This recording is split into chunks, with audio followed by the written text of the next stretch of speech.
In the year 1926, George S. Clason wrote the book The Richest Man in Babylon.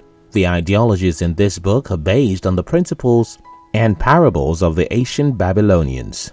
Regardless of the number of decades that have passed since it was first published, the lessons from this book are still relevant today. In this video, I will share with you 10 best ideas from the book The Richest Man in Babylon. 1. Save a portion of your earnings. In the book The Richest Man in Babylon, a tale was narrated about a certain rich man, Arcad, who was invited to teach his fellow men how to amass wealth. The first lesson that Arcad taught his students was, for every 10 coins thou placest within thy purse, take out 1 for use but 9. Thy purse will start to fatten at once, and its increasing weight will feel good in thy hand and bring satisfaction to thy soul. When it comes to saving, there are 2 categories of people. The first set is those who spend first and save what is left, whereas the second kind of people save foremost and spend what is left. Almost 80% of Americans live on a paycheck. That is, they follow the first approach, savings equals income minus expenses. However, the interpretation of the above lesson is that for every amount earned, you should learn to put out a portion, 10%, for yourself first. This concept is known as paying yourself. Many people save, but only few people pay themselves first. This book teaches us that we should learn to see the value of your work and prioritize paying yourself first. 2. Know the difference between your necessary expense and mere desires. Budget thy expenses that thou mayest have coins to pay for thy necessities. Pay for thy enjoyments and gratify your worthwhile desires without spending more than 9/10 of thy earnings.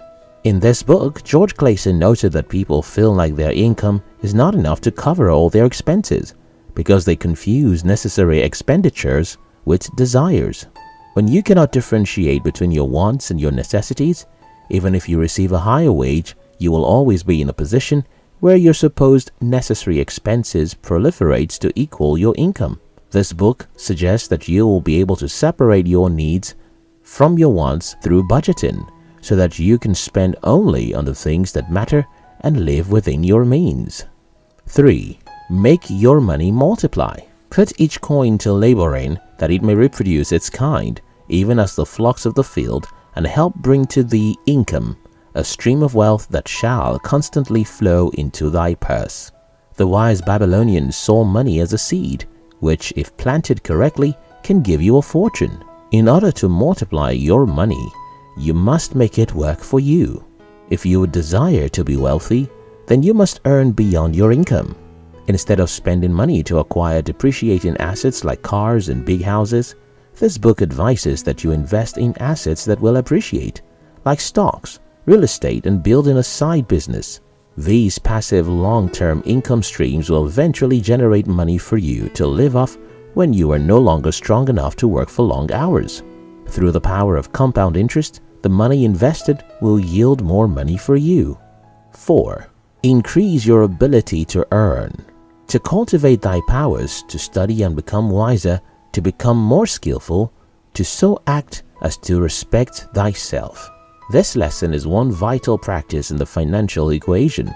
If you want to be rich, then you must develop strategies to spend less and earn more. Experts have even suggested that it is better to focus on your earning ability than to pay attention to saving more. An increase in your earnings should imply an increased saving.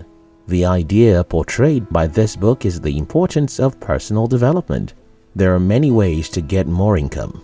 However, it all boils down to, as much as you can, you must invest in your skills and gain knowledge. 5. Guard your money from loss. Consult with wise men. Secure the advice of those experienced in the profitable handling of gold. Let their wisdom protect thy treasure from irrational investment. George Clason states the need to be conscious enough not to lose money. Many people argue this point because, of course, no one gets rich by playing safe. However, successful entrepreneurs do not just take risks, they are known to take calculated risks. Warren Buffett, 2 rules of investing are 1. Never lose money, and 2. Never forget Rule 1. This principle of Warren has made him be among the top 5 richest men in the world. The idea that this lesson gives is that you should take out time to seek the wisdom of people who have experience in the area you want to venture into. Building real wealth is usually a slow, steady process. Thus, you must be patient enough to solicit the advice of not just anybody, but also an expert in that specific field of your choice. 6. Ensure your future income. Provide in advance for the needs of thy growing age and the protection of thy family. This lesson asks, if you are sick and can no longer work, how will you survive? Or if you suddenly lose your job, how will you cope? Or if, as the sole breadwinner of your family, you die suddenly, how will your family members survive? Well, it is so easy to be spiritual and say, God forbid. Nevertheless, the reality of life is that it is a mystery. Hence, it will be best if you endeavor to make adequate plans and preparations for unseen situations. Making plans may include having an emergency fund, considering various forms of insurance such as health, life, homeowner, etc., and creating a retirement scheme. 7. Make from your dwelling a profitable investment. Thus come many blessings to the man who owneth his own house, and greatly will it reduce his cost of living, making available more of his earnings for pleasures and the gratification of his desires. The wise Babylonians emphasized on the importance of owning a home. According to them, it makes more sense to make payments that will eventually become equity rather than giving money to a landlord. Also, financial statistics have revealed that on average, homeowners accumulate more wealth over their lifetime than renters. However, this point is quite debatable as it is subject to personal finances. Owning your own home is a good idea, but it is also expensive to maintain as well. Thus, you must think carefully and choose only the method that makes sense for you at this point. 8. Good luck favors only those who take action. Opportunity is a haughty goddess who wastes no time with those who are unprepared, and good luck waits to come to the man who accepts an opportunity. Many people believe that there are specific individuals who are born lucky and destined to be wealthy. They assume that luck is a supernatural force, continually working in secret to weigh the scales down on one side or another. This book disputes that assumption and proposes that those who are favored are the ones who were able to see opportunities and take action. It iterates that only those who are hardworking will receive the reward of good luck.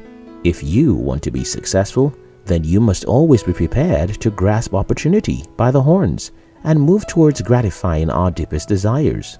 Only then will you be able to attract good luck. 9. Pay off your debts. No man respects himself if he does not pay his debts.